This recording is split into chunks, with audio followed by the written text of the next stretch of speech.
छात्रों, आज हम पुनः मलिक मोहम्मद जायसी के पद्मावत महाकाव्य के मानसरोवर खंड को लेकर प्रस्तुत हुए हैं।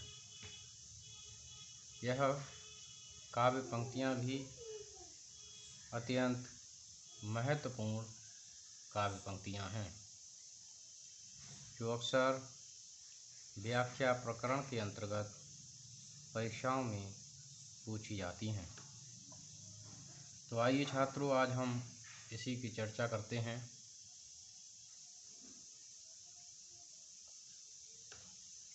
सरबर तीर पद्मुनि आई, खोपा छोर केश मुलकाई। शशिमुख अंग मलय गिरिवासा, नागिन झाँप लीन चौपासा। ओ नई घटा परी जग छाहा, शशि के शरण लीन जनुराहा। छप गए दिनहि भानु कै दशा, ले निस नखत चाँद पर कसा। भूल चकोर दीठ मुख लावा, मेघ छटा मह चाँद दिखावा। दसन दामिनी कोकिल भाखी, भौहें धनुष गगन ले राखी।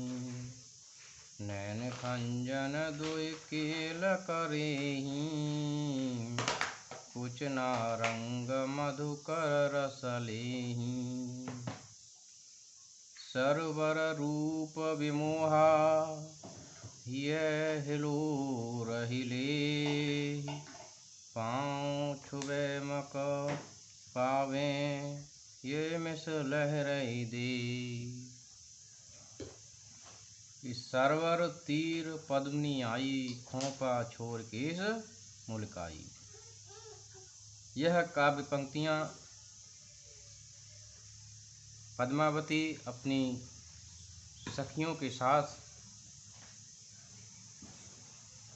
मानसरोवर में स्नान करने के लिए उसके निकट आती हैं, उससे संदर्भित हैं। उसी प्रसंग को इसमें उठाया गया है। सभी सखियां आपस में वार्तालाप करती हैं और ये बताने का प्रयास करती हैं कि अपने पिता के घर जो स्वच्छंदता है वह पति के घर संभव नहीं है।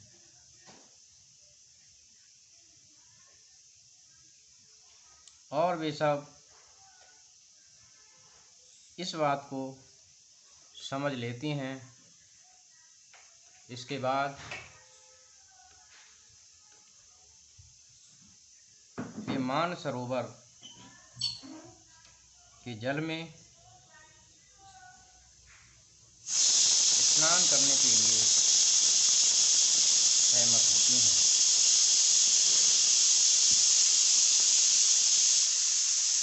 तो पद्मावती और सहेलियां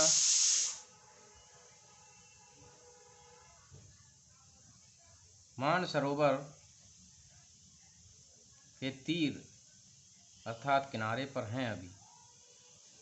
कि सरवर तीर पद्मिनी आई, और खोपा छोर केश मुलकाई। सरवर सरोवर, मानसरोवर के तीर किनारे पद्मावती आ गई है, और खोपा छोर केश मुलकाई, और उसने अपने बंधे हुए बालों को उन्मुक्त कर दिया है। केश मुलकाई अर्थात उसको स्वतंत्र कर दिया है। और जैसे ही वह अपने बालों को बंधनों से मुक्त करती है। शशि मुख अंग मलय गिरिवासा, नागिन झांप लीन चौपासा। और एक मनोरम दृश्य जो है उपस्थित हो जाता है। शशि मुख अंग मलय गिरिवासा,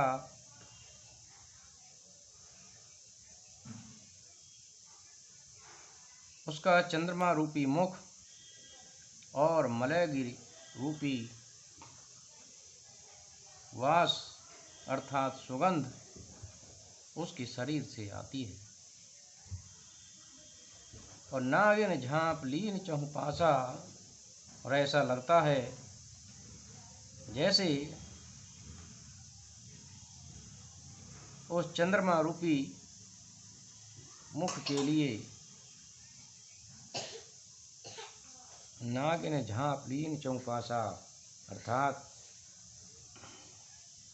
काले नागों ने चारों तरफ से ढक लिया हो।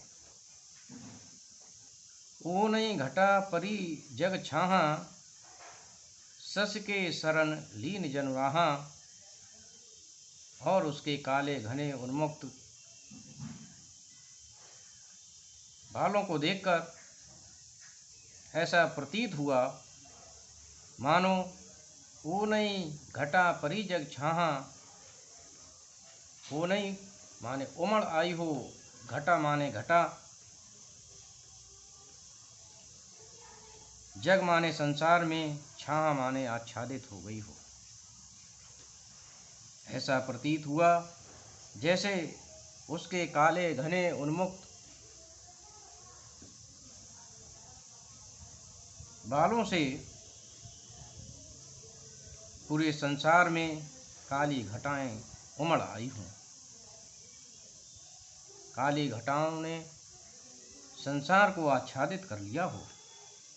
और सस के शरण लीन जनुराहा,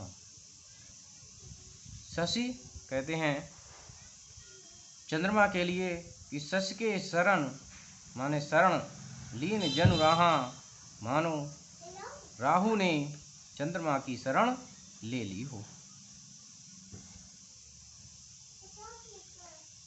छप गए दिनई भानु के दशा, ले निशि नखत चांद पर गसा। कि छप गए दिनई भानु के दशा, और उसके काले उन्मुक्त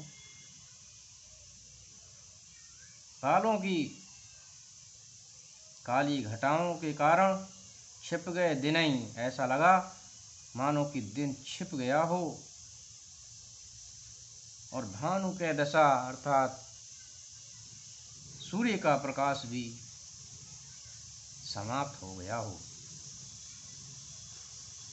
ले निशि नखत चांद पर गसा, ले निशि नखत चांद पर गसा। और निशि माने रात्रि में, नक्षत्र चांद पर गसा अर्थात चंद्रमा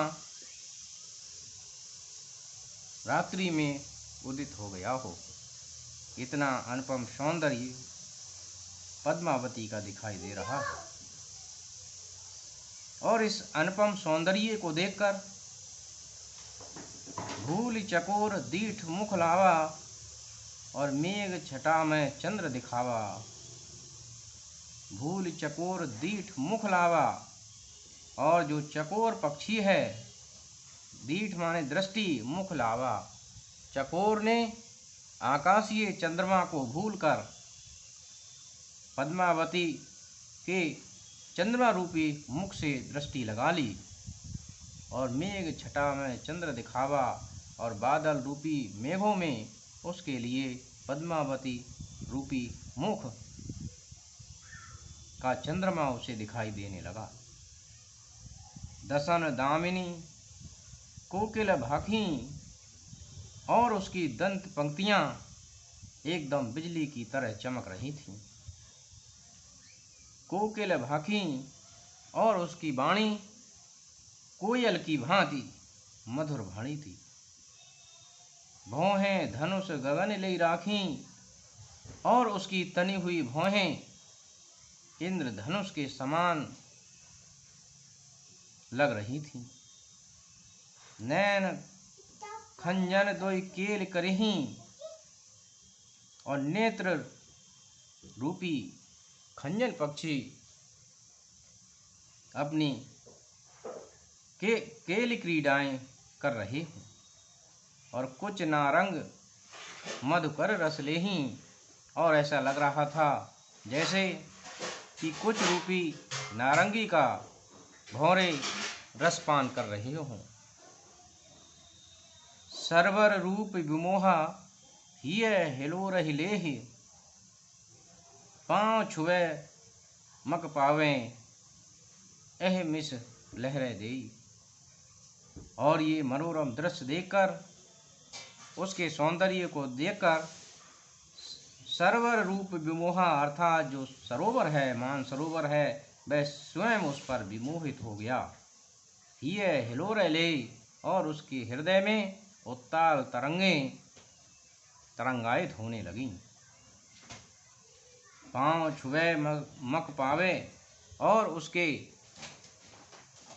पैरों को स्पर्श करने के लिए यह मिस लहरे ले, ऐसा लग रहा था कि उसके पैरों को स्पर्श करने के लिए, चरणों को स्पर्श करने के लिए इस बहाने से उसमें ऊंची ऊंची लहरें उठ रही हों। तो इसमें आद्योपांत जायसी जी ने पद्मावती का नक्शे सौंदर्य का वर्णन किया है, जो अत्यंत ही मनोरम और आकर्षक बन पड़ा है।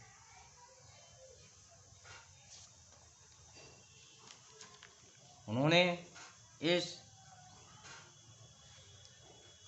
सौंदर्य की सर्जना के लिए आलंकारिक और काव्यमयी भाषा को अपनाया है। उन्होंने रूपक, उपमा, अनुप्रास, भ्रांतिमान आदि अलंकारों का इसमें प्रयोग किया है। शशिमुख, चंद्रमा रूपी मुख में रूपक अलंकार है। मलय गिरिवासा में रूपक अलंकार है। नागिन झांप लीन चहुपासा उत्प्रेक्षा अलंकार है। ओ नहीं घटा परी जग छाहा, सस के शरण लीन जनुराहा, इसमें उत्प्रेक्षा अलंकार है। छिप गए दिनई भानु के दशा, ले निश नखत चांद पर गसा, इसमें अतिशयोक्ति अलंकार है। भूल चकोर दीठ मुखलावा, मेघ छटा में चंद्र दिखावा, इसमें भ्रांतिमान अलंकार है, क्योंकि चकोर पक्षी के लिए भ्रांति हो जाती है, वह ये नहीं जान पाता कि यह पद्मावती का मुख है, बल्कि उस मुख के लिए ही वह चंद्रमा समझ लेता है। तो इसलिए यहाँ भ्रांतिमान अलंकार है। दसन दामिनी में अनुप्रास अलंकार है। नैन खंजन नेत्र रूपी पक्षी, खंजन पक्षी, यहाँ रूपक अलंकार है। और कुछ नारंग में भी रूपक अलंकार देखने को मिलता है। इस प्रकार जायसी जी ने अनुप्रास, रूपक, उत्प्रेक्षा, उपमा, अतिशयोक्ति, भ्रांतिमान जैसे अनेक अलंकारों का इसमें प्रयोग किया है। उन्होंने आलंकारिक भाषा का प्रयोग इसमें किया है। तो मैं समझता हूँ आज आपने इसको समझा होगा। धन्यवाद छात्रों।